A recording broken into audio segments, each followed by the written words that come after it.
So what if the people we historically call settlers and the people we casually label as migrants aren't actually two different types of human beings at all? I mean, that's a wild thought, right? It really is. Like, what if when you look closely at how a society is actually built from the ground up, they are the exact same people, Mhm. just, performing different actions at different stages of building a nation? It completely shatters the neat, heavily compartmentalized historical timelines we're also used to relying on. We want clean categories. Oh, for sure. We love a good box to put things in. Exactly. We want a box for the visionary who planned the nation and a totally separate box for the laborer who just arrived looking for work. But history, when you actually strip away those labels, is far more fluid. Which brings us to the core mission for today's deep dive. I'm your host, and together with our resident expert, we are going to deconstruct the very foundation of how nations are built. And more importantly, who gets the credit for building them? Yes. Today, we are diving into a really dense, highly analytical essay. It's titled Settler versus Migrant: Deconstructing the Myths of National Identity in Labor.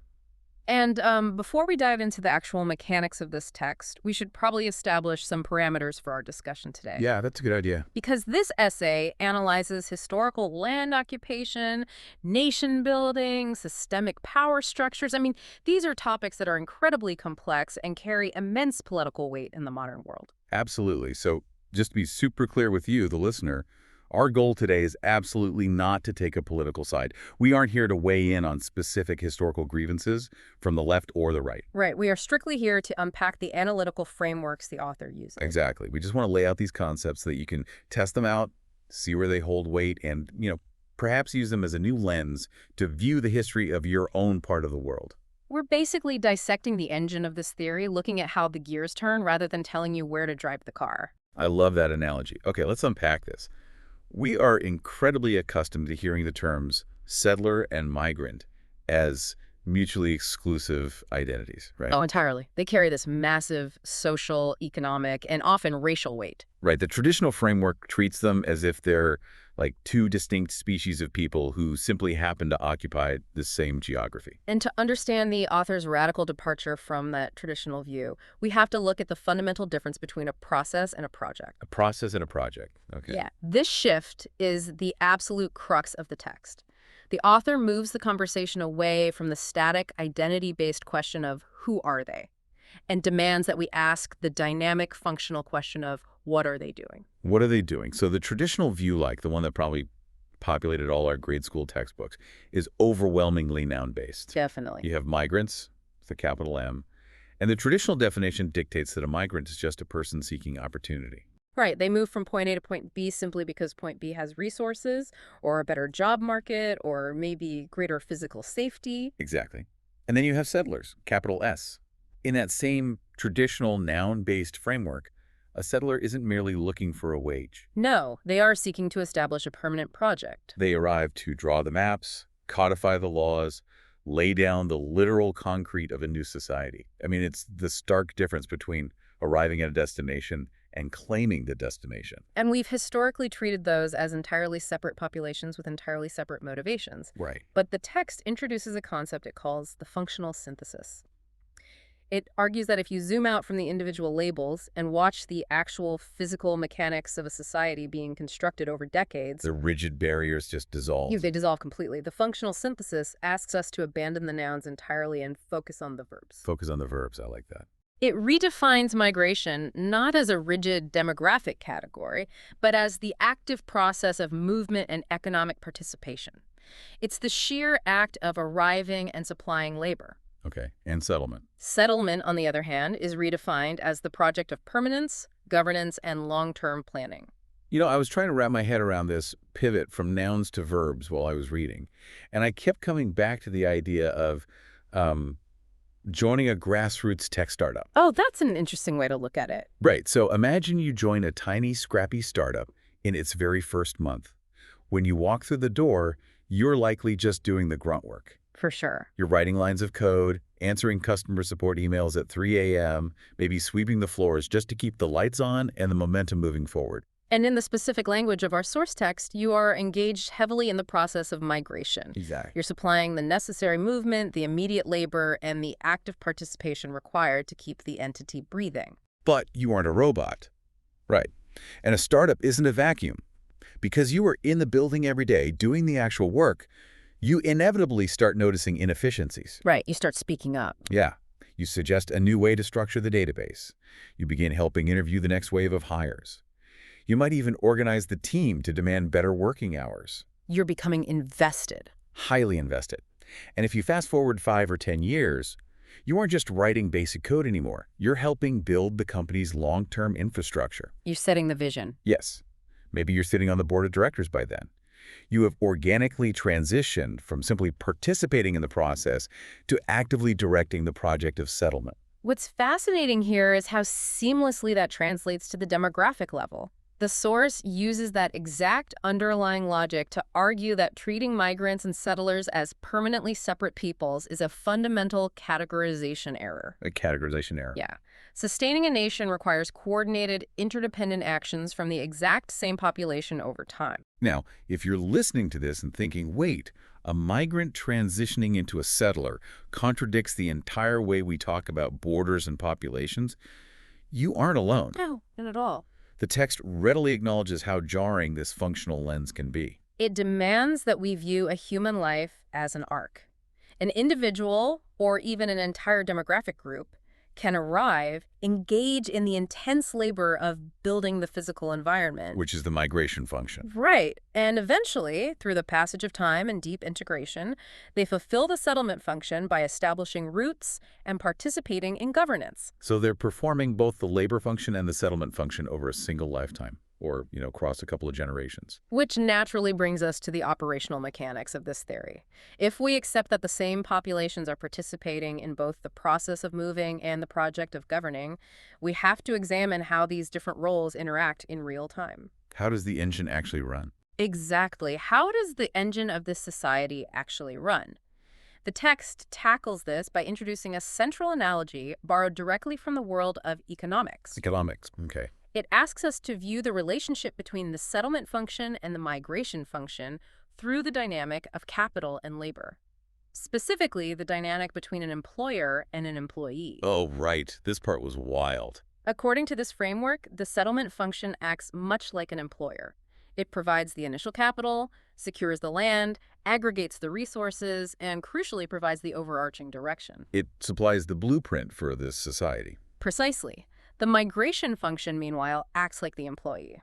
It provides the localized skills, the physical exertion, and the actual execution of that blueprint. Because a blueprint sitting on a desk doesn't build a house. You need someone to actually swing the hammer. And that leads the author to evolve the employer-employee analogy into what they call the co-founder model of nation building. The co-founder model. The argument is that just as a successful company strictly requires both capital and execution to exist, a national project has dual, non-negotiable requirements. Okay, so it requires the planning and governance traditionally associated with the settler function, plus the active labor and participation traditionally associated with the migrant function. Therefore, in the eyes of the text, they are functional co-founders of the society. Co-founders. The author explicitly states this framework intentionally moves our focus away from the question of who holds the most power and shifts it to how do these two roles coordinate to make a society a physical reality. It's an attempt to look purely at the structural architecture of a nation. Exactly.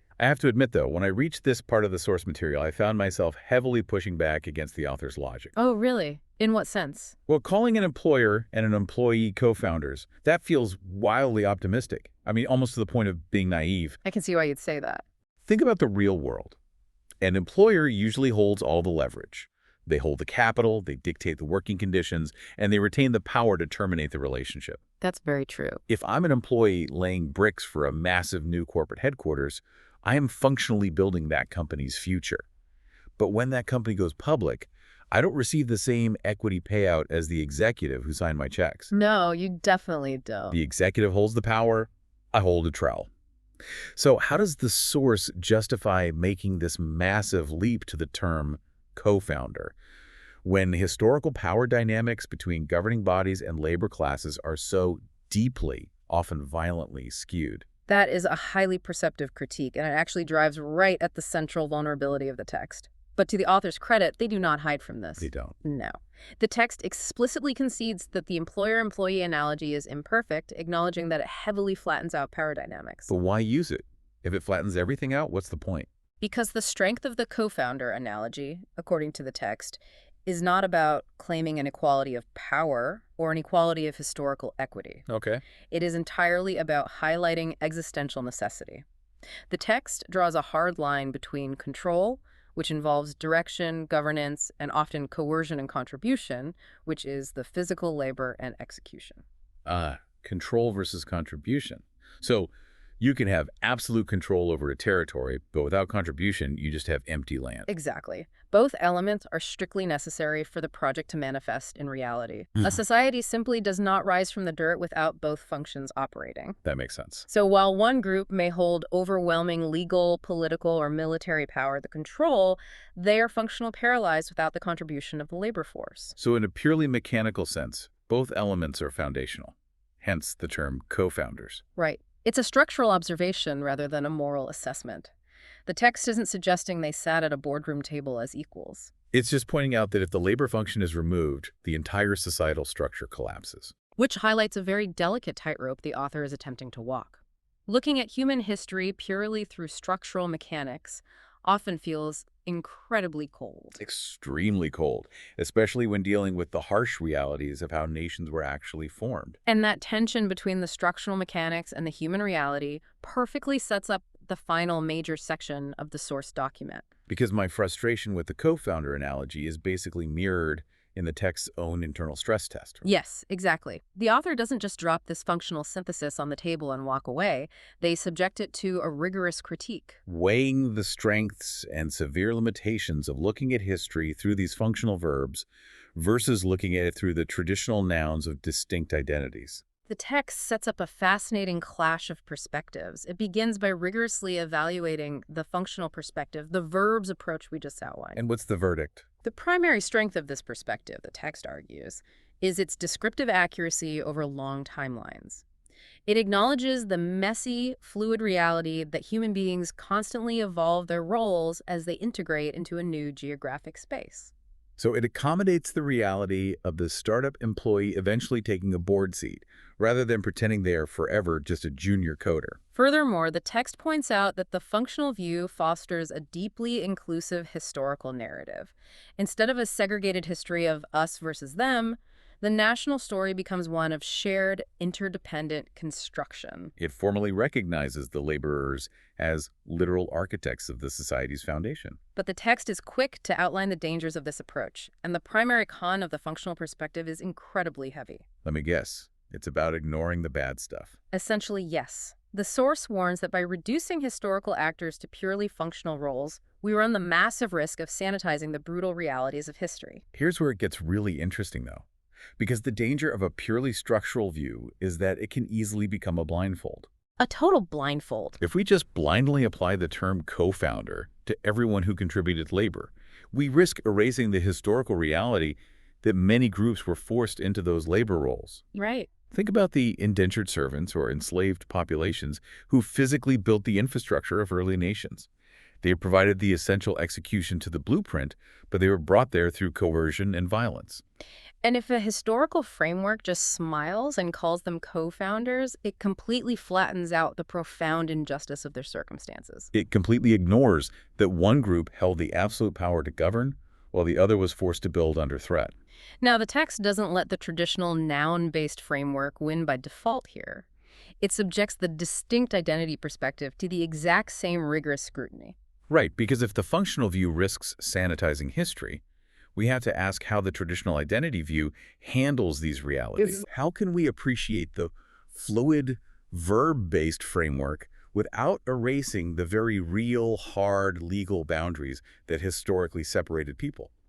Boundaries like who was legally permitted to own land or who was granted the right to vote. Well, when evaluating the distinct identity perspective, the text acknowledges its significant strengths.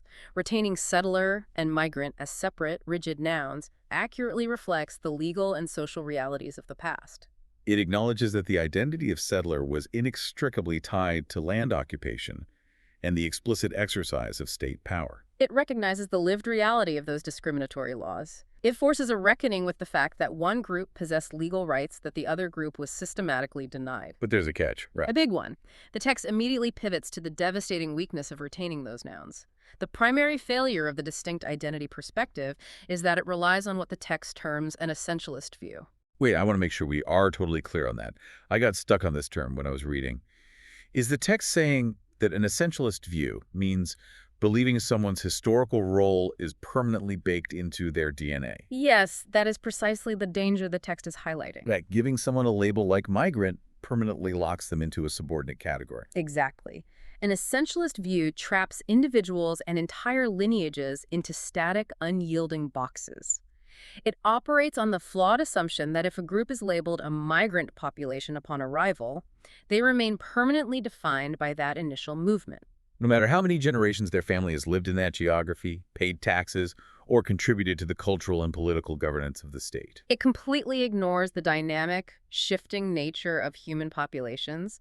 It denies the reality that families perform multiple, evolving roles over the course of centuries. Wow. An essentialist view weaponizes a historical starting point to permanently deny a group their rightful claim as co-architects of the present society. So if both perspectives carry massive, dangerous blind spots, if the functional view risks sanitizing colonial violence, and the identity view risks trapping populations in permanent disenfranchised boxes, how on earth does the author suggest we synthesize this?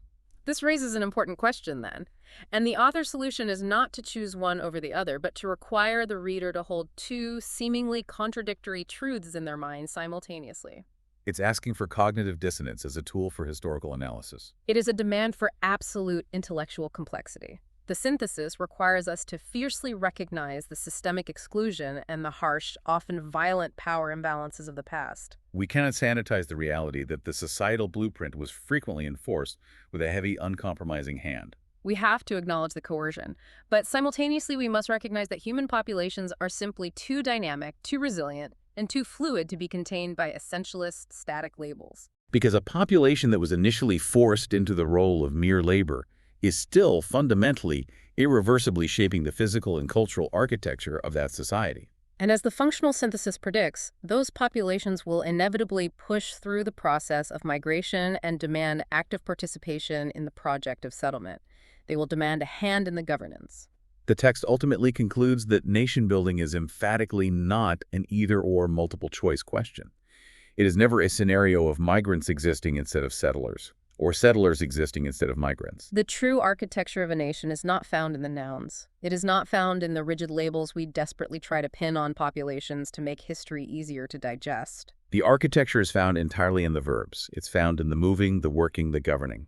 And the persisting across generations. The persisting across generations. That phrasing really captures the weight of the text. So what does this all mean? We've navigated the dense theory, we've broken down the startup analogy, and we've examined the clash of historical frameworks.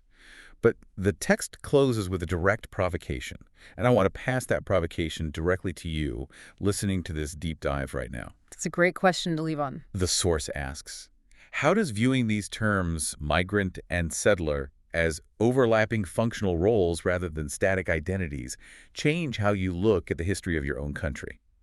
If we connect this to the bigger picture, we realize this isn't merely an academic autopsy of the 18th or 19th centuries. Analytical frameworks are only valuable when applied to the present day. Very true. Consider the massive demographic shifts and migrations happening across the globe at this very moment.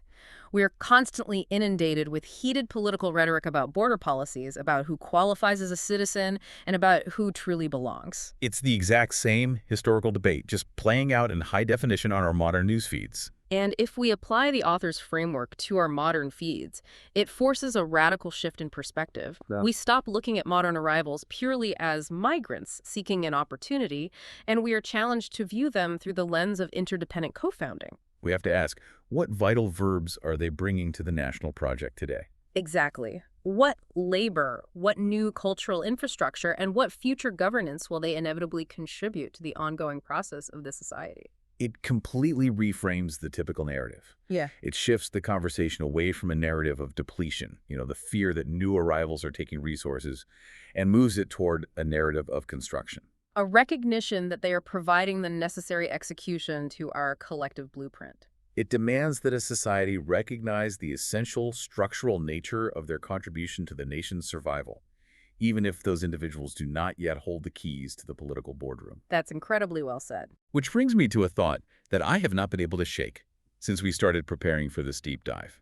At the very beginning of this conversation, we talked about our desire to look back at the history of a nation, like we look at a finished, gleaming skyscraper. We want a neat origin story. We want to point at the building and say, it's done. Exactly. But if we take the core premise of this text seriously, if migration and settlement are not distinct endpoints, but continuous overlapping verbs, Then the skyscraper isn't finished. does a nation ever truly finish being settled? Or is the scaffolding still up? That's a powerful way to look at it. It makes you wonder if we are, right now, today, regardless of whether our ancestors arrived on a ship 4 centuries ago or on a commercial flight last Tuesday, still actively co-founding our societies every single day.